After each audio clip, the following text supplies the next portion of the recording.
Esta conferencia realmente tiene tres hechos, tres circunstancias que la motivan y se concretan en un libro que no está a la venta, que le hice simplemente para regalar a algunos amigos. Y la primera es una referencia que tuve una referencia ya muy remota, en una logia que trabajaba en la calle Zumalacárregui de Bilbao, en un edificio que ya desapareció, y allí uno de sus miembros un día me contó una historia confusa en que mezclaba Cestona, el balneario, Azcoitia y los masones. Yo creo que él no sabía muy bien qué relación existía entre uno y lo otro, pero eso quedó grabado de alguna forma. La segunda el segundo hecho que motivó mi curiosidad fue un libro de Ferrer Benimeli, uno de los pocos historiadores españoles que se ha ocupado de la masonería, en el que habla de algunos integrantes de una logia parisina, Le Neuf Sœurs, que eran al mismo tiempo miembros o amigos de la Real Sociedad Vascongada de los Amigos del País. Y la tercera feliz casualidad fue que adquirí en París 2 tomos de Le Bijou de Neuf Sœurs, que tiene poemas y artículos de miembros de aquella logia, editado en 1789. Pensé, como si fuera un periodista, que no lo soy porque era un jubilado, que relacionar detrás de esas tres cosas podía haber una buena historia, y me puse por lo tanto a utilizar mi trabajo de historiador aficionado como un pretexto para leer, que yo creo que es la mejor ocupación que podemos tener. Entonces relacioné estas tres cosas y me permitió, y esos van a ser los hilos conductores de esta charla. Este trabajo me permitió además conocer a algunos personajes apasionantes, cuya biografía se desarrolla en buena medida a orillas del río Urola y que son dignos protagonistas de una novela de aventuras, si alguien se pusiera a ello, además de ser verdaderos referentes de avances científicos del siglo XVIII y merecer un lugar en la historia más importante, de más relieve del que probablemente tienen. No contento con eso, yo diría que otra de las intenciones de este librito y de la conferencia fue no solo unir una información conocida, aunque relativamente dispersa, sino atraer la curiosidad de los jóvenes masones contemporáneos y hacerles ver que la masonería es un resultado inseparable y un producto típico de la Ilustración. De la Ilustración británica, cuando se fundó la primera logia de Londres, logia de Inglaterra después, y de la masonería de la Ilustración francesa. Y que también que muchos conflictos y no pocas tonterías de las que presenciará ese joven masón contemporáneo también aquejaban a la orden masónica en el siglo XVIII. Esta conferencia y este libro los pueden encontrar ustedes en la red, porque hay una logia española que se llama Redención, que es una logia de estudios, en la que yo soy uno de los más jóvenes miembros de esa logia. De hecho, 2 o 3 que éramos los más jóvenes somos los que servíamos la cena del ágape. O sea que los otros son bastante mayores, pero también son mucho más sabios y hacen aportaciones muy importantes a la recuperación de la masonería tradicional española. Y pueden encontrarlo ustedes en una página que es redención167.com. redención167.com. pueden encontrar además todas las citas bibliográficas que dan lugar a esta conferencia y una información complementaria de lo que les voy a dar. Bien, como introducción les diré que la presencia de masones españoles en logias extranjeras ha sido siempre una constante histórica, por muchas razones. Una, por la persecución a que se ha sometido a los masones españoles desde gobiernos casi siempre autoritarios y por la poderosa Iglesia Católica Española, y también porque muchas veces los propios españoles buscaban refugio más amable en logias extranjeras del que encontraban en sus propias logias, siempre sometidas a conflictos. La primera logia en España, ya lo saben ustedes bien, es la de 1728, que se llama la Matritense, la de Madrid, las Flores de Lis, la de la calle San Bernardo, que deja de existir cuando quienes la fundaron, que casi todos eran comerciantes extranjeros, pues se van. Hay después fugaces apariciones en Cádiz, en Sevilla, en Toledo o en Zaragoza, pero siempre esas fugaces apariciones se ven apagadas por la hostilidad del entorno o bien porque desaparecen sus miembros, que casi siempre suelen ser extranjeros. La primera logia de españoles, curiosamente, se reúne en Francia, en Brest. Se llama la Reunión Española, es de 1801, está formada por marinos y por clérigos, y deja de existir también cuando los barcos de la Armada Española, que estaban con la Armada Francesa en Brest, vuelven a Cádiz. A partir de ese momento, tanto los marinos como los clérigos empiezan a tener gravísimos problemas por ser masones y desaparece la Reunión Española. Por lo tanto, se puede decir que no existe una logia masónica, no hay masonería en España, sino a partir de José Bonaparte, salvo estas logias concretas que he citado y algunas logias inglesas en Gibraltar y en Menorca. Un autor francés, Sadigan, afirmaba que en España hubo logias masónicas desde 1728, pero que no llegó a implantarse ninguna obediencia, y Ferrer Benimeli duda incluso de la presencia de la orden en el siglo XVIII. Por el contrario, como os he dicho antes, los liberales e ilustrados del siglo XVIII hasta más recientemente, los exiliados de la Guerra Civil Española del 36 al 39, españoles de todas las épocas, se iniciaron o buscaron refugio en logias extranjeras, por ese doble motivo de huir de la represión o trabajar masónicamente de una forma más tranquila y más confortable. Hubo también, y este es otro aspecto muy importante, una cierta sociabilidad masónica, de la que se beneficiaron fundamentalmente las élites europeas del siglo de las luces. Dice al respecto Beaurepaire, dice la francmasonería no solo supo desarrollar la acogida calurosa de los hermanos visitantes y la solidaridad, sino también logró establecer estructuras adaptadas a las expectativas de los francmasones extranjeros, estudiantes, jóvenes de clase alta que realizaban su formación, militares extranjeros, diplomáticos, artistas, músicos, financieros y banqueros, negociantes y artesanos, pudieron a menudo encontrar una logia adaptada a su perfil. Durante el siglo XVIII ingresaron en las logias francesas entre 2.000 y 3.000 extranjeros. Entre ellas ingresaron en una logia de París que se llamaba Le Neuf Sœurs, que es casi mítica por la relevancia de sus miembros, por su actividad social, cultural y científica. Han dicho de ella, de esta logia, que era una verdadera punta de lanza de la Ilustración y el enciclopedismo, por su apoyo a la independencia de los Estados Unidos, porque fue presidida por Franklin y porque inició nada menos que a Voltaire. Bien, a esta logia, Le Neuf Sœurs, pertenecieron varios amigos o familiares de amigos de la Real Sociedad Vascongada de los Amigos del País, que fue, como nos ha dicho antes su director, la primera de las casi 100 sociedades económicas que pretendieron modernizar la economía española en el contexto de la Ilustración. Miembros de las familias aristocráticas que la promovieron lo fueron también de la logia Le Neuf Sœurs, aunque solo de forma pasajera, como un destino más de los viajes de estudios de los más jóvenes.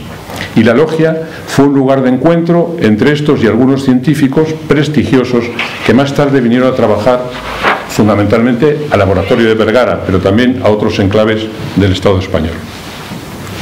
La Ilustración en España tiene algunas peculiaridades. Es una Ilustración que empieza un poco antes que la francesa, prácticamente como empieza la Ilustración inglesa. En 1680 los novatores ya están escribiendo. Realmente no la trae la dinastía borbónica y hemos tenido cierta tendencia a exagerar el aspecto innovador de los Borbones. Los preilustrados o novatores ya empezaron en el siglo anterior.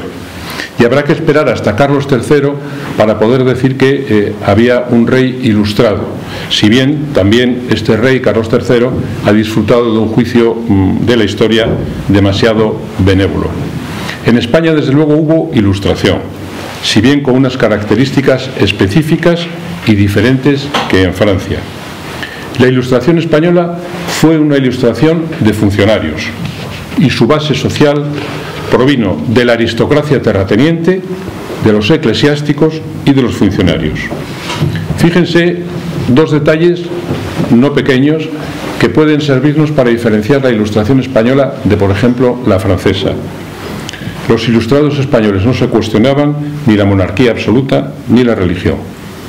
Como muestra de lo anterior, el propio Peñaflorida, del que tanto hemos oído hablar esta mañana, en su historia de la Real Sociedad Vascongada de los Amigos del País, describe que la primera asamblea fue precedida de una misa y que la reunión fue presidida por un retrato del Rey Nuestro Señor.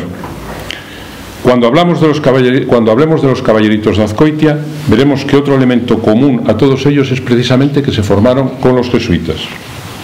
Los ilustrados españoles tampoco eran anticlericales. hasta tal punto que consideraban que podían utilizar al clero secular, que estaba muy influido por el regalismo del rey, que le permitía nombrar, promover las dignidades eclesiásticas, utilizar a ese clero, el clero secular, contra el clero regular, contra los frailes y las órdenes religiosas, que en general eran mucho más ignorantes, más corruptos y apegados a las viejas tradiciones. La Inquisición, o el mayorazgo del que antes hablaba el director, y la Mesta son otros tantos ejemplos de lo moderados que fueron los ilustrados españoles. La Inquisición no se alteró con la primera llegada del rey Borbón, simplemente que sus autos, en lugar de ser un espectáculo público, pasaron a ser algo más restringido, más discreto. Pero se quemó más españoles en la hoguera en los años 1720 a 1725, un total de 90 personas, que en cualquier otro periodo semejante de los 2 siglos anteriores. Como todo, hay que contextualizarlo. Quienes no somos historiadores de formación tendemos probablemente a hacer de una anécdota una categoría, y de esto también habría que contextualizarlo, y sirva para ello decir que en el siglo XVII en Alemania se condenó a la hoguera a 30.000 personas, y que en Inglaterra solo un juez, Hopkins, condenó a 200 bajo la acusación de brujería. O sea que, pero bueno, aquí lo que nos toca. A pesar de esto, los ilustrados españoles en ningún momento se plantearon suprimir la Inquisición, sino incluso pensaron y llegaron a decir que, debidamente reformada, podía ser un instrumento útil para fomentar la Ilustración, combatiendo las supersticiones populares y promoviendo el progreso de las luces, como decía el propio conde de Floridablanca, que era ministro de Estado. Tuvo que ser Napoleón Bonaparte quien la hiciera desaparecer en 1808, siendo después restaurada y abolida sucesivamente hasta finalmente su abolición en la época de María Cristina de Borbón. Lo mismo pasó con la Mesta o el mayorazgo, instituciones típicas del antiguo régimen y que llegaron hasta el siglo XIX porque la Ilustración española no las cuestionó en ningún momento. Era un reformismo, como verán ustedes, un reformismo muy moderado. Los ministros de Carlos III pretendieron controlar las reformas mediante el despotismo ilustrado, llevando ellos la iniciativa de los cambios económicos y sociales, aunque luego los realizaran estos cambios a través de organizaciones sociales intermedias, conscientes de los limitados recursos que tenía entonces el Estado para hacer todo. Y no llegaban hasta el final, no profundizaban. Ellos mismos se llamaron los hombres del justo medio. La llegada de los Borbones a España supone también un cambio en la procedencia de quienes rodean al monarca. En esa guerra de la que nos hablaba antes el amigo director, en que el País Vasco apuesta por los Borbones frente, por ejemplo, a otras regiones como Cataluña, que apuestan por los Austria, pues eso trae consigo también un cambio en las élites que gobiernan de la monarquía española. La aristocracia castellana, que hasta entonces estaba con los Austria, es sustituida por extranjeros o por la élite de la periferia, fundamentalmente asturianos, cántabros, vascos, navarros, riojanos. No estamos hablando, pues, como podríamos decir en Francia, de una revolución burguesa, sino de una nueva selección de notables, de procedencia distinta y con otros valores, frente al linaje y el honor, el mérito y el conocimiento. A cambio de los servicios leales de estas familias a la monarquía, se otorgaban dignidades y pensiones, se producían nombramientos para cargos, se favorecían sus villas originarias como esta, y una nueva oligarquía que sustituye a la anterior accede al ejército, a la marina y a los puestos de relieve de la Iglesia en situaciones de privilegio. A partir de un conseguidor en la corte, miembro de la familia que está en la corte, se observan auténticas sagas familiares que van emparentando entre sí y acomodando a sucesivas generaciones. Los más jóvenes son apadrinados por sus parientes ya establecidos en el entorno del rey, que financian su preparación y les colocan. Las colonias de ultramar abren aún más el horizonte de posibilidades de esta dirigencia norteña que está presente en todos los ámbitos socioeconómicos americanos del siglo XVIII. La Ilustración española se cierra abruptamente cuando pasa por la guillotina Luis XVI, en enero de 1793. De pronto entra el miedo de que las ideas revolucionarias puedan contagiarse aquí. Y el propio Floridablanca, ministro de Estado, que antaño era reformista, escribe manifestando su temor y dice a su embajador en París: se dice que el siglo ilustrado ha enseñado a los hombres sus derechos, pero también les ha robado, además de su felicidad verdadera, el reposo y la seguridad de sus personas y familias. Nosotros no queremos aquí tanta ilustración. Vamos a revisar un poco por encima la historia de la Real Sociedad Vascongada, de los Amigos del País, y del resto de las sociedades económicas de España. Hay que decir que en principio, con carácter genérico, fueron promovidas por la Corona para reformar y actualizar la vida económica y productiva de España. Pero también sirvieron de puente entre la cultura española y la cultura francesa, sorteando hasta el máximo la tolerancia gubernamental y la vigilancia de la Inquisición. Se dice que las portadas de los libros franceses se sustituían o se omitía el nombre del autor del libro francés que se estaba leyendo para evitar problemas como alguno de los caballeritos de Azcoitia tuvo con la Ilustración. La primera de las sociedades económicas es esta, la Real Sociedad Vascongada de los Amigos del País, que responde fundamentalmente a la iniciativa de tres personas: al Triunvirato de Azcoitia, a los caballeritos de Azcoitia, que son Joaquín María de Eguía, marqués de Narros, Manuel Ignacio de Altuna y Portu, liderados por Francisco Javier María de Munibe, conde de Peñaflorida. Eran de familias distinguidas, emparentadas entre sí, las más vinculadas a la monarquía de esta oligarquía que acabamos de describir, pero que no se sentían parte de la aristocracia tradicional ni compartían sus valores. Vamos a recordar muy brevemente la biografía de los protagonistas. Francisco Javier María de Munibe e Iriáquez, conde de Peñaflorida, nació en Azcoitia en 1729, como dice la placa que hemos visto a la puerta, y falleció en Vergara con 56 años.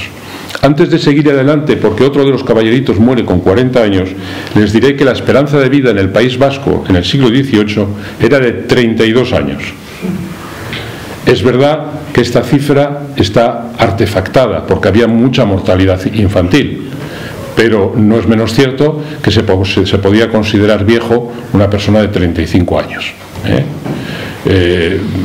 Para que se hagan idea, el alcalde de Santander en aquella época promovía un edicto del alcalde dirigido a los ancianos mayores de 23 años. Es decir, cuando veamos que los caballeritos de Azcoitia, algunos de ellos murieron muy longevos, y otros de 40 años, pues con el promedio de lo que se vivía entonces. Eran hijos de ricos. Francisco Javier María de Munibe era hijo de ricos aristócratas, estudió humanidades en el colegio de los jesuitas de Toulouse y después hizo el doctorado en filosofía y en artes, que incluía matemáticas. Se casó con otra aristócrata acaudalada, María Josefa de Areizaga, con la que tuvo 15 hijos, de los que 4 eligieron la carrera militar. Tuvo muchos cargos públicos, de alcalde, de diputado general, de diputado a Cortes, y ejerció de poeta, de dramaturgo, de ensayista y hasta de compositor musical, como nos recordabas esta mañana. Compuso El borracho burlado, una pequeña ópera en castellano y en euskera que se estrenó en esas fiestas de Vergara que fueron definitivas para la fundación de la Vascongada. Fue autor también, junto con Narros y con Altuna, de Los aldeanos críticos, la obra con la que pretendían responder al padre Isla, jesuita también. El conde de Peñaflorida dirigió la Vascongada hasta su muerte. Joaquín María de Guía Aguirre, el marqués de Narros, nació en Azcoitia, falleció en Vitoria con 70 años, muy longevo para la época. También era de una familia antigua y aristocrática. Estudió sobre todo física y química en Zaragoza, en Salamanca y en el Real Seminario de Nobles de Madrid. ¿Quién gestionaba el Real Seminario de Nobles de Madrid? Los jesuitas. Fue diputado general de Guipúzcoa y diputado de guerra en la contienda contra la Francia revolucionaria. Se casó con María Luisa Bernarda del Corral y Aguirre, con la que tuvo 3 hijos. Es autor de la traducción de una ópera, de Metastasio, La clemencia de Tito, autor del Elogio de Peñaflorida, corresponsal de Voltaire. Fue condenado por la Inquisición a una abjuración de Levi por difundir ideas de los enciclopedistas. entre otras cosas a la que le condenaban, era a hacer comentarios en voz alta cuando estuvieran las tertulias, pues a favor de la Santa Madre Iglesia y diciendo que él había dicho tonterías en otros momentos, etcétera, etcétera. Era una condena más o menos leve, pero fue condenado. Fue el tercer director y luego secretario perpetuo de la Bascongada y organizó los estudios del Real Seminario de Vergara. Fue miembro también de la Real Academia de Burdeos y de la Real Sociedad Económica Matritense.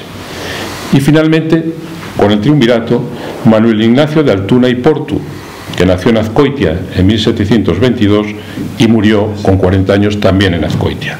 Se formó con los jesuitas en su villa natal y con los jesuitas del Real Seminario de Nobles de Madrid, en Humanidades, Latín, Gramática y Filosofía. Conoció a Rousseau, como hemos visto, hasta el punto de que le trajo su silla o la hizo aquí, no lo sabemos muy bien, cuya amistad cultivó en París y con quien mantuvo correspondencia hasta poco antes de su muerte. Rousseau le dedica varias páginas de su diario asombrosas por el cariño que muestra hacia Altuna. Fue alcalde de Azcoitia, se casó con María Brígida de Zuloaga, con quien tuvo 2 hijos, fue diputado general de Guipúzcoa y murió antes de la fundación de la sociedad. La Real Sociedad Bascongada de los Amigos del País, como nos decía esta mañana el director, se gestó en las tertulias que se organizaban aquí mismo, en esta misma planta, en el Palacio Insausti, que era la casa de Azcoitia del conde de Peñaflorida, al estilo de las que proliferaban en la Ilustración europea. La influencia francesa se manifestó en la formación y en los viajes de muchos de sus miembros y en sus lecturas, como he dicho, algunas prohibidas por la Inquisición. ¿Quiénes acudían a aquellas tertulias? Pues acudían los aristócratas y los clérigos más o menos ilustrados de la zona, pero que tenían inquietudes culturales. El conde de Peñaflorida nos recuerda en la historia que escribe incompleta sobre la Bascongada, dice: la Academia Francesa, tan célebre por sus escogidas producciones, nació de la humorada de juntarse algunos sabios de París un día cada semana al dulce regalo de comunicarse mutuamente sus conocimientos. En el Palacio Insausti se charlaba, se jugaba, se comía, se bebía, hasta que en 1748 hacen lo que antes nos explicaban también, lo convierten en junta académica y se organizan de tal manera que dedican a una actividad distinta cada día de la semana. Ya las ha dicho el director, no las voy a repetir, pero hablan de matemáticas los lunes, de física los martes, etc. En el 63 ya ha muerto Altuna, y es cuando presentan a las Juntas Generales de Guipúzcoa ese proyecto que titulan Plan de una Sociedad de Economía o Academia de Agricultura, Ciencias y Artes y Útiles y Comercio, adaptada a la economía y circunstancias particulares de la muy noble y muy leal provincia de Guipúzcoa, proyecto que no prosperó. Y llegamos por fin a septiembre del 64, cuando se celebran esas fiestas en Vergara, que están encantados de llevarse el santo en lugar de Beasain, en las fiestas en honor de Fray Martín de la Ascensión. Y Peñaflorida aprovecha para provocar una reunión con los que él piensa que pueden ser miembros de esa nueva sociedad, en la que se acordó tomar tiempo para disponer las reglas precisas para el sólido establecimiento de obra tan grande.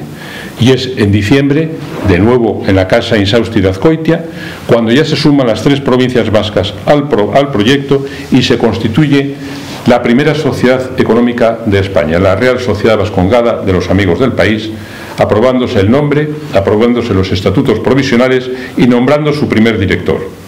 El 7 de febrero se reúne en Vergara la primera Asamblea General, a la que acuden 15 amigos. El programa de la reunión, aparte de los aspectos formales puramente asociativos, incluye una misa y dice que tenía dispuesta para todos los días la religiosa piedad del amigo director. Verán que son unos ilustrados muy distintos de los franceses, ¿no? Y unas conferencias sobre temas elegidos por los propios autores, sobre la amistad y sobre diques y presas, máquinas hidráulicas. Los estatutos de la Bascongada se aprueban por Carlos III 2 meses después. Y los fines estatutarios son cultivar la inclinación y el gusto de la nación vascongada hacia las ciencias, bellas artes, bellas letras y artes, corregir y pulir sus costumbres, desterrar el ocio y sus funestas consecuencias y estrechar más la unión de las 3 provincias de Álava, Vizcaya y Guipúzcoa y de todo el País Vasco. La Real Sociedad Vascongada se organizaba en torno a 4 grupos de trabajo, uno agricultura y economía, el otro artes y ciencias, etc. Y para ingresar como socio era preciso ser de primera distinción, así como de juicio maduro, de una crítica fina y tener algún talento. Los socios de número o amigos de la Vascongada pertenecían a media docena, a 6 familias: Munibe, Moyúa, Corral, Areizaga, Aguirre y Barrenechea. ¿Qué profesión tenían los que luego entraron en la Real Sociedad Vascongada? Pues un 11% eran funcionarios, un 10% eran militares, un 8% eran nobles, un 6% eran clérigos y del resto no consta. 1 de cada 5 socios vivía en las 3 provincias vascas y en Navarra, y de entre los extranjeros destacaban los franceses en Europa y los mexicanos en América. 10 años después de intensas gestiones, consiguen fundar el Real Seminario Patriótico Vascongado, sucesivamente Seminario Patriótico de Vergara y luego Real Seminario de Nobles. Las familias ilustradas vascas lo crean con la intención de educar a sus descendientes, de que estén mejor preparados. Pero realmente el seminario se abre a jóvenes de todos los territorios, tanto peninsulares como de ultramar. Y también se añade por primera vez la posibilidad de que ingresen aquellos que, no siendo nobles, sean de clases acomodadas. Esto es algo revolucionario para la época y es el primer seminario que existe en España donde se da entrada a alguien que no sea de la nobleza, siempre que sea de familia acomodada. El seminario contó con unos excelentes laboratorios. En el de química se aisló el nuevo metal, el wolframio, en 1778, gracias a los hermanos de Luya, de los que luego hablaremos, y trabajaron prestigiosos profesores como Chabanot, físico, Proust, químico, o Zumburg, minerólogo, de los que hablaremos después. Pedro Rodríguez de Campomanes, ministro de Hacienda de Carlos III, sabía que el Estado no tenía estructuras ni recursos para acometer directamente las reformas y pretendía impulsar estas instituciones intermedias de las que habíamos hablado antes. Bajo su impulso se crearon las otras sociedades económicas. Dice: la sociedad económica ha de estar compuesta, para que pueda ser útil, de la nobleza más instruida del país. Ella es la que posee los principales y más pingües tierras y tiene el principal interés en fomentar la riqueza del pueblo, cuya industria da valor a sus posesiones. 10 años después de la Vascongada se funda la Real Sociedad Económica Matritense de Amigos del País. Más de la mitad de sus miembros fundadores, así como sus 2 primeros presidentes, eran vasco-navarros.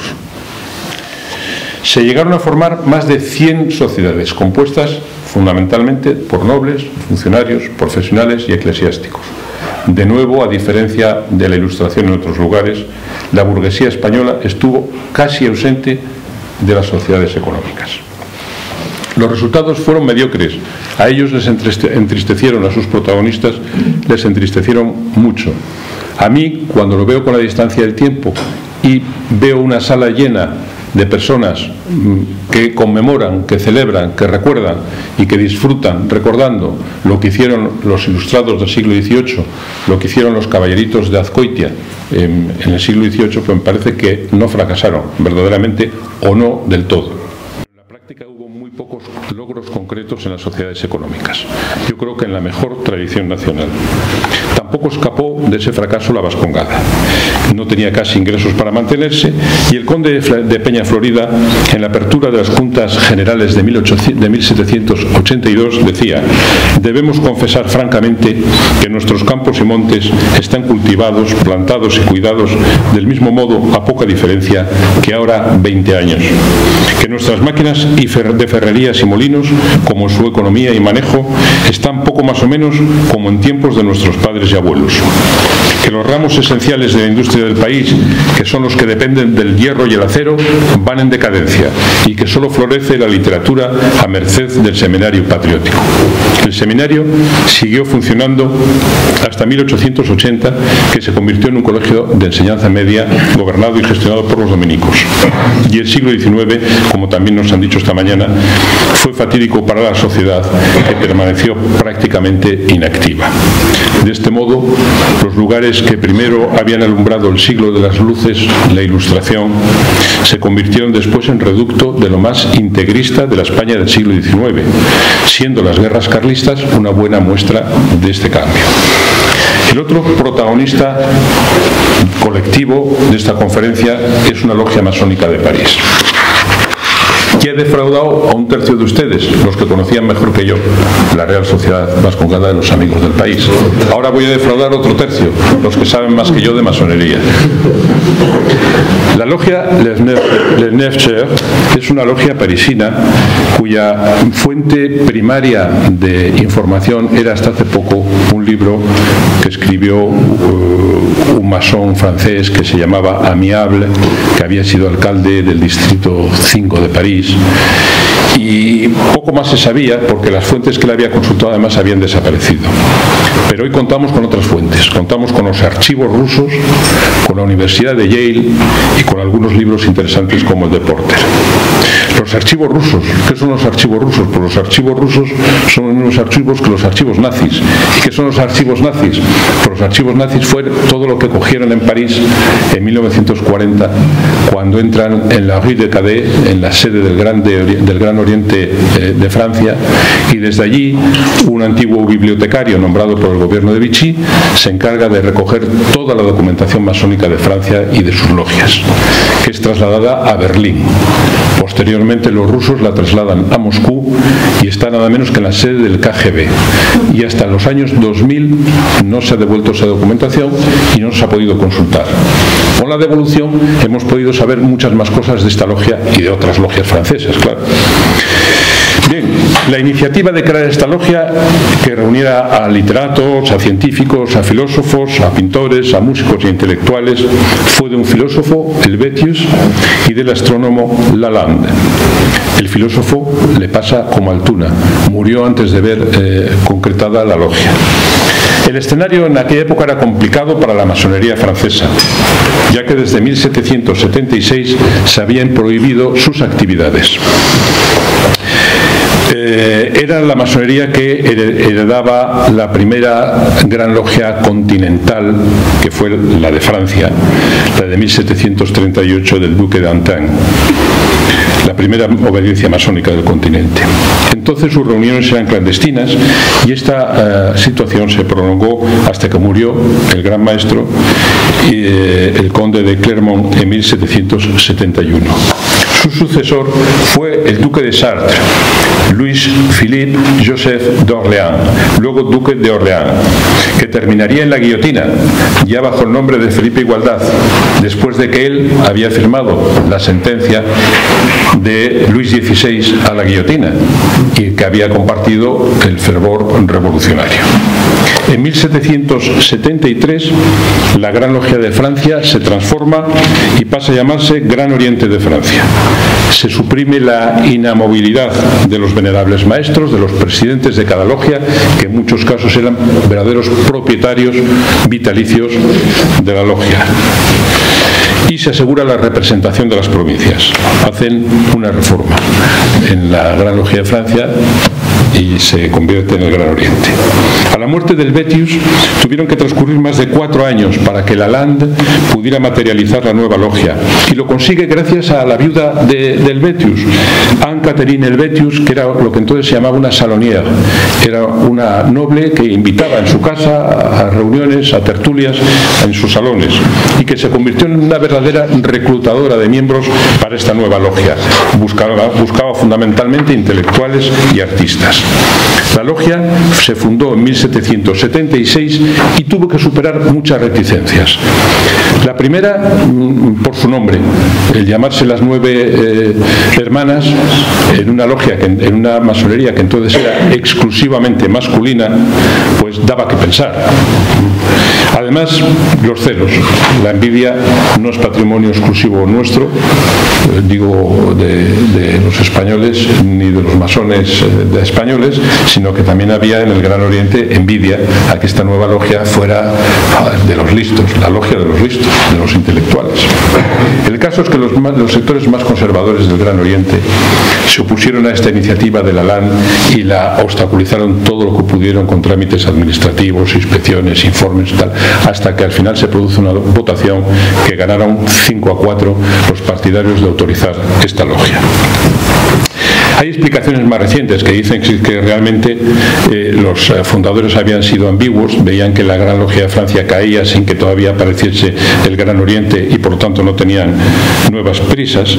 Y hay una visión más amplia porque la interpretación que hacen de la masonería sus fundadores, los fundadores del NFCER, también es una visión que ha existido desde los principios de la masonería hasta la actualidad y que yo comparto personalmente, pero que convive con otras posibles interpretaciones de la masonería. Dice que Helvétius, y reproduzco las palabras de un historiador, apuntaba a las tonterías que bajo la apariencia de simbolismo se elaboraban en las logias y que la mayoría de las veces conducen a extraños absurdos. Helvétius no cree en los orígenes míticos de la masonería, sino que, como Lalande, cree en el origen reciente del arte real que sitúa en la tradición andersoniana de Inglaterra. En definitiva, cree, como creemos muchos, como algún filósofo conocido presente en esta sala ha escrito, la masonería es un producto de la Ilustración. Los primeros miembros de la logia fueron 9 y a los 2 años ya contaba con 144 miembros. Los reglamentos eran también muy novedosos. Después de una hermosa introducción acerca de la masonería y los masones, escriben: la logia del NFCER, al hacer de las virtudes masónicas la base y el soporte de su institución, creyó que debía sumar la cultura de las ciencias, las letras y las artes para devolverlos a su verdadero origen. Las artes han tenido, como la masonería, la inestimable ventaja de unir a la gente. Fue el son de la voz y la lira de Orfeo que los salvajes de Tracia abandonaron sus cuevas. Fueron las bellas artes las que suavizaron la moral de las naciones. Son ellas las que aún hoy mantienen la urbanidad de las nuestras. Por eso, para ingresar al NFCER se exigía estar dotado de algún talento en las artes o en las ciencias y haber dado suficiente prueba de ello. Y en la primera reunión, en la primera tenida después de la admisión, si era un hombre de letras tenía que pronunciar un discurso, leer una obra literaria, y si era un músico, pues interpretar una pieza. El procedimiento de admisión era muy complejo y además llegaron a la conclusión de que si realmente admitían hombres libres y honestos, no era preciso amenazarles con que se les cortaba la garganta o alguno de los castigos tradicionales de la recepción de los masones, y que bastaba por lo tanto con su promesa de hombre decente. Cada mes se celebraba una reunión seguida de un concierto y producciones literarias para terminar con un ágape. Hasta aquí lo conocemos. Una de las reuniones incluía también la exposición de obras de arte y la interpretación de piezas musicales compuestas por hermanos de la logia.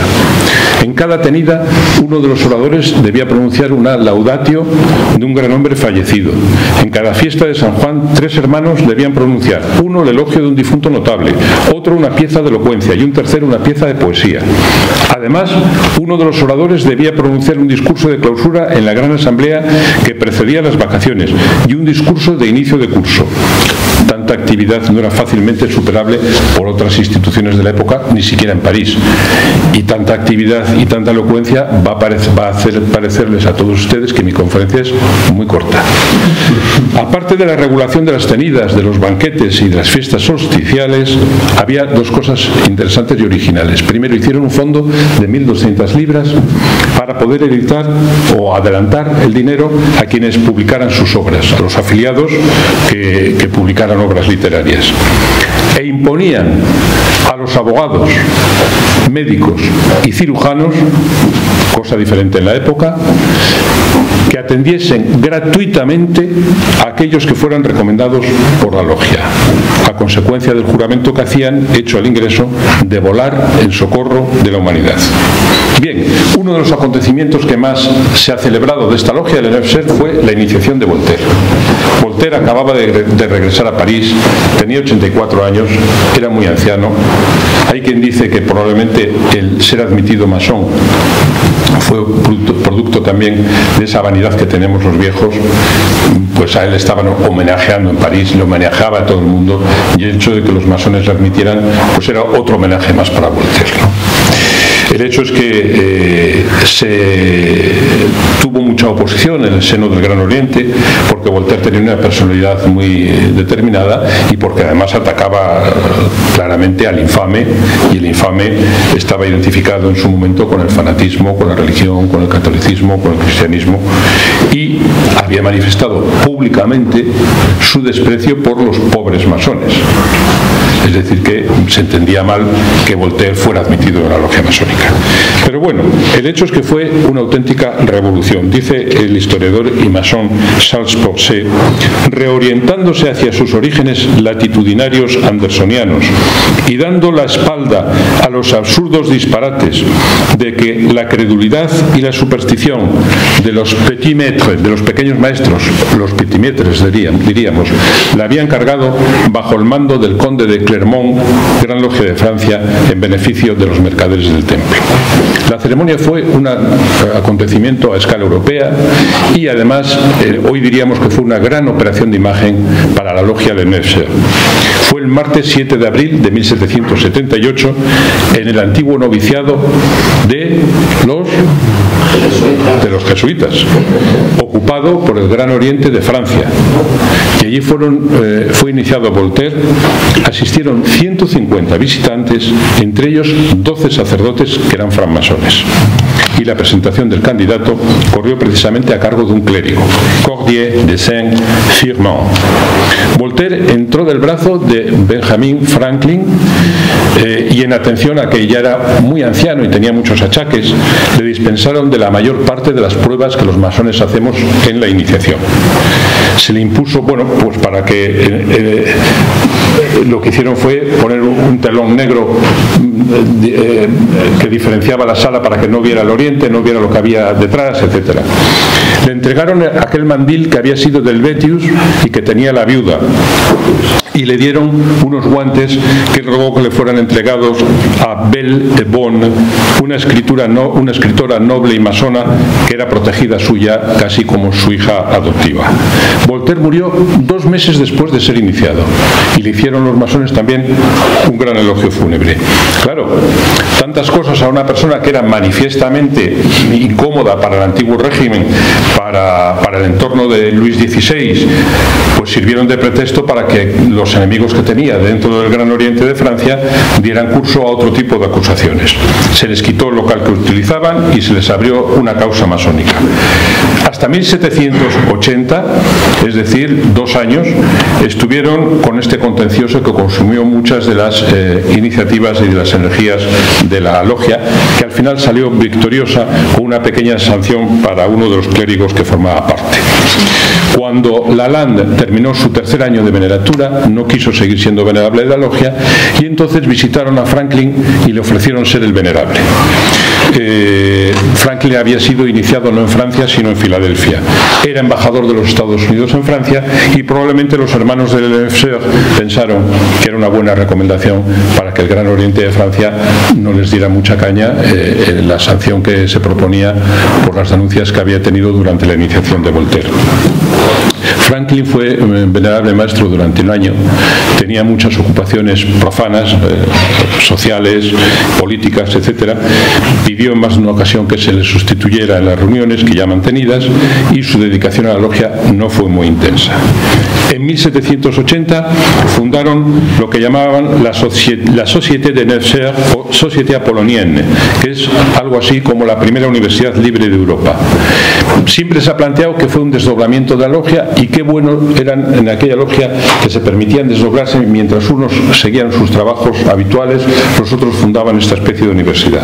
Hoy, gracias entre otras cosas a los papeles de los archivos rusos, sabemos que fue una auténtica ruptura, una verdadera escisión, de modo que unos hermanos permanecieron en el Neufchâtel y otros fundaron la sociedad. En efecto, Cordier de Saint-Firmin y Cour de Juvelin, a la cabeza de un grupo de más de 15 hermanos, se consideraban depositarios de la legitimidad de la logia y se fueron del local que ocupaba, llevándose hasta la Constitución y los archivos. Por el contrario, el marqués de la Salle y la mayoría de los oficiales y miembros del NFSER se negaron a abandonar el templo. Tal vez esta situación les resulte conocida a los masones contemporáneos.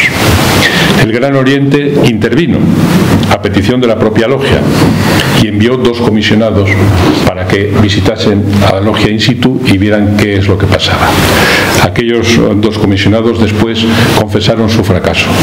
Se sentaron en el Oriente junto al venerable de la logia, que era el marqués de la Salle, y preguntaron: ¿habéis invitado a todos los miembros de la logia?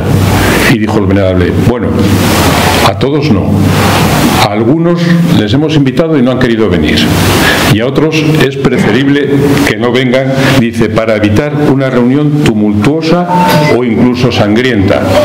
Dice: de hecho, hemos contratado a 3 suizos, 3 soldados mercenarios, que están a la puerta, en pasos perdidos, y no van a dejar entrar a nadie que no traiga la convocatoria firmada por el secretario de la logia. O sea que parece que efectivamente estos detalles son suficientemente esclarecedores del ánimo que reinaba en la NFSER en aquel momento. La logia también impulsó la creación de un museo técnico que era el Musée de Monsieur. Y otra iniciativa muy importante fue su apoyo al movimiento de opinión para la reforma de las leyes penales, que se concretó en el Código Penal francés de 1791, decretado por la Asamblea Nacional Constituyente. También apoyó la Revolución Americana, difundiendo la Declaración de Independencia con conferencias y con artículos de prensa. Pero las actividades del NFSER no solo eran filosóficas, literarias, artísticas, científicas, docentes o políticas, sino que dio ejemplo frecuente de beneficencia, cuidando a indigentes, manteniendo huérfanos o ayudando a estudiantes sin recursos. Muy pocos miembros de NFSER fueron miembros activos, protagonistas, personajes de la Revolución Francesa. Por lo contrario, perdieron la vida más de uno y más de 2. Y la logia no tuvo ninguna actividad política en aquella etapa histórica. Lo digo porque todavía se habla mucho de la relación entre la Revolución Francesa y los masones, ¿no? Después de 1789, los trabajos de las logias se vieron postergados por la actividad social y política de sus miembros en las sociedades patrióticas o clubes políticos. La NFSER se transformó, dejó de ser logia para transformarse en la Société Nationale de NFSER, que celebraba sesiones públicas dedicadas a la literatura y a la música y que publicaba un periódico mensual. Fue denunciada como una cueva de aristócratas que conspiraban, y uno de los clérigos miembros de la logia acudió a otro clérigo que era el que presidía el comité correspondiente del barrio y le hizo saber que no era así, que tenía que desdecirse el periodista que lo había publicado y que la policía debía proteger las actividades de los ciudadanos que pertenecían a la NFSER. Desapareció en 1792, año de proclamación de la República, para ser reformada en 1805, primer año de reinado de Napoleón. De todos los miembros del NFSER, dicen que 40 atravesaron la tormenta revolucionaria. El autoritarismo del emperador, así como el apoderamiento del Gran Oriente por parte de los familiares y principales colaboradores de Napoleón, no permitió a la logia ocuparse más que de literatura y de bellas artes, en detrimento de filosofía. La filosofía, verán ustedes que siempre ha sido peligrosa, y con la desaparición de la beneficencia. En 1827, con tan solo 20 miembros, se fusionó con la logia Saint-Louis de France.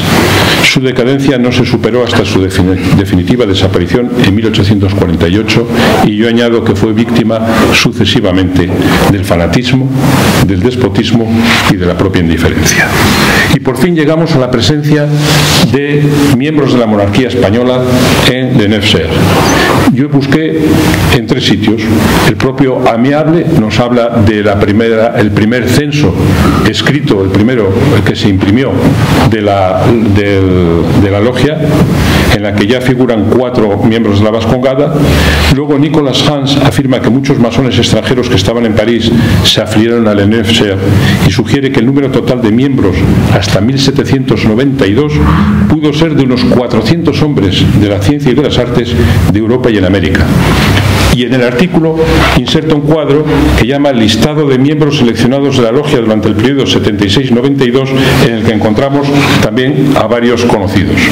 Finalmente, Ferrer Benimeli hace otra lista de españoles que estaban en Le Neufchâtel. Y cito estos últimos, los de Ferrer Benimeli, que dice: Eguía, marqués de Narros, socio durante los años 77-79, Francisco González Maldonado, caballero español, afiliado 1776, Antonio Munibe e Idiáquez, dice Ferrer, conde de Peñaflorida, hijo del fundador de la sociedad vasca conocida como Sociedad Económica de los Amigos del País, Porcel, marqués de Villalegre, y Eugenio Izquierdo de Rivera y Lezau. Voy a hacer una breve referencia a cada uno de ellos. No tengo datos de Francisco González Maldonado porque todas las citas que he encontrado proceden de la misma fuente y no van más allá de su mención como miembro de la Neufchâtel. Es verdad que he encontrado a una persona del mismo nombre y apellidos y de la misma época en México que viaja a Europa durante una temporada mientras accede a un nombramiento en México, y bueno, pudiera ocurrir que se hiciera masón en aquella época durante su visita a París. Eugenio Izquierdo de Rivera y Lezau merecería una conferencia de 2 horas solo para hablar de él, porque es un personaje apasionante. Nació en Estella hacia 1745, murió en París en 1813 y fue sobre todo naturalista y diplomático. De hecho, una de sus biografías la ha publicado el Consejo Superior de Investigaciones Científicas. Era de origen humilde, hizo estudios de química, fue pensionado para ampliar sus estudios de ciencias naturales en París. Al terminarlos, y durante este periodo contrajo deudas y tuvo algún peligroso asunto de faldas en París, al terminarlo fue profesor del Colegio Real de Francia. En 1775, siendo ya socio de la Vascongada, fue encargado de dirigir los estudios de Antonio María de Munibe y de Xavier María de Eguía. Viajero por diferentes países europeos, participó de proyectos tan variopintos como estos que les voy a decir: establecer una fábrica de fundición de cobre en Rouen y otra en Galicia, ensanchar el cauce del río Henares para beneficiar a las reales fábricas en Guadalajara, prolongar la vida de los barcos de guerra mediante planchas de cobre en Galicia, establecer una fábrica de esmaltes de cobalto en Teruel. Como ven, era lo que hoy diríamos era un emprendedor. Fue nombrado luego director del Real Gabinete de Historia Natural de Madrid, que es el actual Museo Nacional de Ciencias Naturales. Manuel Godoy le designó posteriormente consejero real y representante oficioso en la Francia revolucionaria y luego ante Napoleón.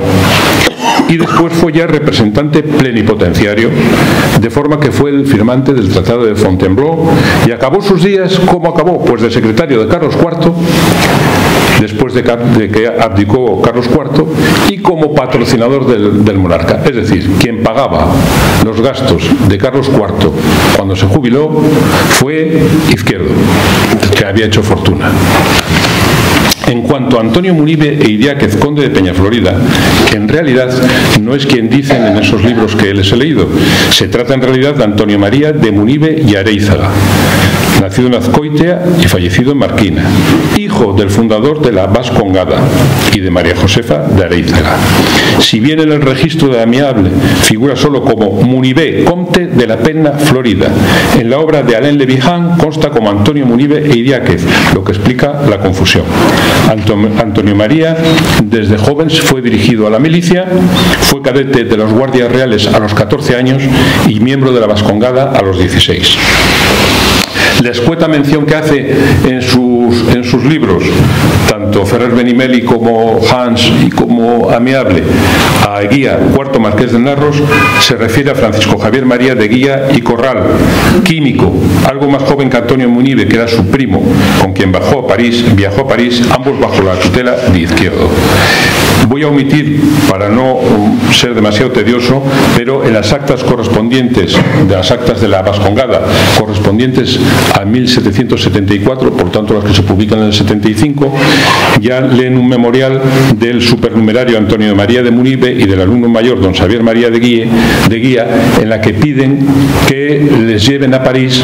Ellos eran jovencitos, dicen que allí van a ser buenos, que no van a disfrutar y que lo que van es aprender para ser más útiles, etcétera, etcétera, etcétera, ¿no? Dice, para adquirir conocimientos que puedan ponernos en este apetecible estado, pasando allí no como viajeros destinados a disfrutar de las diversiones y brillanteces, sino como unos honrados estudiantes que no llevan otro objeto, etcétera, etcétera. Y dicen las actas, y la Junta, llena del mayor gozo por ver en estos dos jóvenes tan nobles pensamientos, aprobó su idea. Bien, aquel viaje de estudios duró 5 años y les llevó a Francia, Inglaterra, Alemania, Holanda y Suecia. Fue el viaje típico de estudiantes de las élites europeas, que en muchos casos incluía el ingreso en una logia masónica como puerta de entrada a la sociedad ilustrada de la época. Habla también en estos censos que hemos visto de Juan Bautista Porcel y Cañaveral, marqués de Villalegre, era de Granada, pero era señor de lugares de Álava, de Vizcaya, vecino de Vitoria.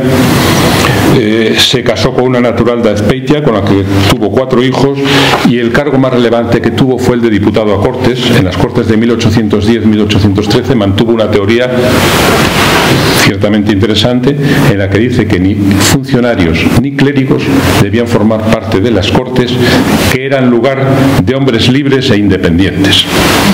Y respecto del aragonés Pedro Pablo Abarca de Bolea y Ximénez de Urrea, conde de Aranda, que también figura, aunque de una forma marginal, en uno de los listados, los más reputados historiadores descartan que fuera masón. El conde de Aranda no fue masón. Josep Pérez, el historiador que fue rector de la Universidad de Burdeos, dice claramente: durante mucho tiempo se ha visto en el conde de Aranda a un volteriano, a un masón y al artífice de la expulsión de los jesuitas. Nada es más falso. Aranda no fue un impío ni un discípulo de los enciclopedistas franceses y aún menos un masón. Por fin llegamos a la conexión vascongada. Hemos hablado de la logia, hemos hablado antes de la Real Sociedad Vascongada. ¿Qué tienen que ver? ¿En qué coinciden? ¿En qué punto de coincidencia estamos? Bueno, la logia Le Neufcher fue un exponente característico de la Ilustración francesa, y la Real Sociedad Vascongada de los Amigos del País fue el resultado de un grupo de ciudadanos que a su vez eran prototipo de la Ilustración española. La Real Sociedad Vascongada precedió en unos 10 años a la logia, y sus respectivas ubicaciones y composición son totalmente distintas. La logia está en la capital de un imperio. La Vascongada está en un lugar excéntrico, no está en la capital de la monarquía, está en un lugar raro, está en un lugar dentro de Guipúzcoa que ni siquiera está dentro de las mayores capitales. Mientras que en el Neufcher está lo más granado de la intelectualidad francesa, en la Real Sociedad Vascongada lo que hay son aristócratas cultos y con interés por la cultura. Aristocracia rural. Sin embargo, tienen cierta influencia la una en la otra. Algunos de los fundadores de la Vascongada se formaron en Francia, tenían notables amigos ilustrados, leían libros de los filósofos franceses y mantenían bibliotecas objetos de vigilancia y sospecha de la Inquisición. También pudieron permitirse enviar a sus hijos de viaje de estudios, unos viajes característicos de una clase social y una época que repiten sistemáticamente ciertos elementos, como si realmente fueran los posgrado, los máster de la época. Los jóvenes aristócratas no solo cumplieron el ritual de visitar las principales capitales de la época, conducidos por un tutor, sino que se afiliaron a una logia masónica, lo cual también entraba en el guión del máster. Durante su periplo, parece que siguiendo instrucciones de la Real Sociedad Vascongada de los Amigos del País, conocieron a personajes que posteriormente sirvieron a España en el campo de la docencia, la investigación y las ciencias aplicadas. También en los extractos de las Juntas Generales, que me los he leído casi todos, he consultado el catálogo de miembros de la Real Sociedad Vascongada del año 1791 y lo he cruzado con unos archivos, los archivos de Jean Bossu. Los archivos de Jean Bossu están disponibles en la Biblioteca Nacional de Francia y incluye 170.000 fichas de masones entre 1780 y 1850. están a máquina con anotaciones manuscritas, y ahí podemos entrar. Hay veces que errores en la escritura del apellido, del nombre, pueden inducir a confusión. Hay masones que figuran en más de una ficha, pero se puede acceder y nos dan datos, algunos datos de la vida de esas personas y a la logia a la que pertenecieron. Entonces yo lo que hice fue coger el censo de 1791 de la Vascongada, podía haber cogido otro, y ir buscándolo en el archivo de Jean Bosy, y encontré unos cuantos.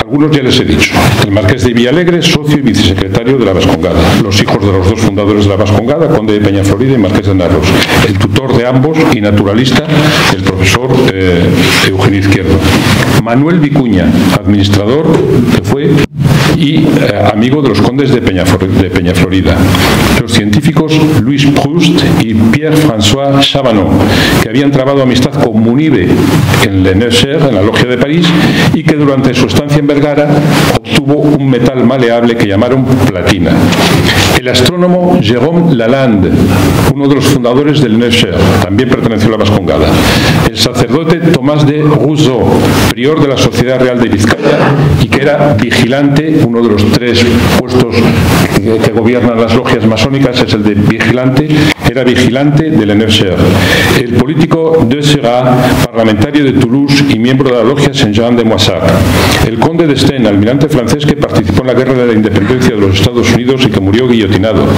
el conde de Fourcroy, profesor de química y miembro de la Academia de Ciencias; el astrónomo y director del Observatorio de la Marina Charles Messier, miembro también de la Royal Society; el profesor de química Bertrand Pelletier, de la Academia de las Ciencias. Todos estos eran miembros de la Vascongada y masones. Fausto de Lúyer, que le hemos visto antes un retrato, que con su hermano Juan José tienen otra vida digna también de escribir una o varias novelas. Son los que descubren en el Real Seminario el laboratorio del Real Seminario de Vergara el wolframio. Juan José fue espía por orden del ministro de Marina del rey Carlos III. ¿Qué es lo que espiaba? Pues estuvo en todo el norte de Europa investigando cómo fabricaban los cañones, y fue espía, lo que hoy diríamos un espía. Y Fausto, que sí fue masón, acabó siendo director general de minas tras ser el creador de la mineralogía en México. No he encontrado que Juan José de Lúyer fuera masón, no lo he podido encontrar. No he encontrado en el archivo Jean Bosy a Fausto de Lúyer, pero probablemente fuera iniciado durante su estancia en Friburgo. Lo cierto es que en México tuvo un alto rango masónico. Pero no aparece, ya digo, ni en los estados del Neufcher ni lo hemos podido encontrar en el fichero de Bosy. Por eso pensamos que quizá fue iniciado, no fue iniciado en Francia, fue iniciado en otro lugar. Fue profesor de mineralogía, de ciencias subterráneas y metalurgia en el Real Seminario Patriótico de Vergara. Yo, que he hecho la revisión, sé que si la hubiera hecho más concienzudamente y la hubiera extendido a otros años, hubiera encontrado todavía más masones que pertenecieron a la Real Sociedad Vascongada. Pero lo cierto es que ya es demostrable que muchos de los amigos de la Real Sociedad Vascongada fueron masones, y que no solo del Neufcher, sino de otras logias francesas. Como conclusión, y para no aburrirles más, el siglo de las luces transcurrió de manera diferente en España y en Francia, y la Ilustración también fue distinta en sus objetivos, alcance, protagonistas y desarrollo. La logia Le Neufcher y la Real Sociedad Vascongada de los Amigos del País responden a las características respectivas de ese tiempo y tal movimiento en Francia y España. Así, la logia parisina fue un escenario deslumbrante de la filosofía, las artes y las ciencias, acogiendo también a políticos que pretendían la liberación de los pueblos y promovían profundos cambios en las leyes. La Vascongada, la Real Sociedad Vascongada de los Amigos del País, aspiraba a transformar los medios de producción aplicando los avances científicos a las actividades ordinarias y a consolidar el liderazgo social de las familias fundadoras mediante la mejor formación de sus vástagos. Hubo amigos de la Real Sociedad Vascongada en la logia parisina, así como masones franceses en la primera Sociedad Económica Española. La logia, que fue posterior en el tiempo, acogió a la segunda generación de los aristócratas amigos de la Real Sociedad Vascongada, permitiéndoles establecer contacto con científicos que participarían de la mejor época docente e investigadora del Real Seminario de Vergara. La masonería no fue determinante en la ilustración de ambos países, como tampoco lo fue en la Revolución Francesa, ni nada tuvo que ver con los gobernantes españoles de la época o la expulsión de los jesuitas en Francia o en España. Sin embargo, no se puede negar que fue un medio de socialización europea de primer orden, un lugar de encuentro de los ilustrados europeos a través de muchos de los ilustrados españoles, y que a través de muchos de sus miembros contribuyeron a los proyectos modernizadores de la aristocracia ilustrada vasca. Muchas gracias.